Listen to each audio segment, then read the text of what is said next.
ને પૂછ્યું, સિદ્ધાંત પ્રથમ 27 પહેલો પેરેગ્રાફ. બાપા આ પહેલો પેરેગ્રાફ તો સિદ્ધ થાય એવો લાગતો નથી.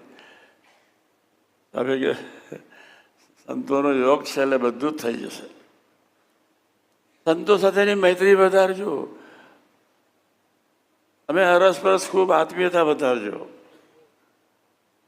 એટલે એકદમ દરરોજ રાત્રે વિચારજો, કોઈનો બી રંજ માત્ર થોડો ઘણો અભાવ આવે તો રાત્રે સરવાળો બાદ બાકી કરીને સુવાનું કે મારામાં કોઈ માનનો રાક્ષસ પડેલો છે એટલે મને અભાવ આવે છે. માનરૂપી રાક્ષસ, હઠ, માન ને ઈર્ષા આપણા તરફ રાક્ષસ છે. માનમાંથી હઠ થાય, માનમાંથી ઈર્ષા થાય, માનમાંથી દોડ થાય, દમ થાય. એમાંથી આપણે નીકળી જીવી લેવું છે.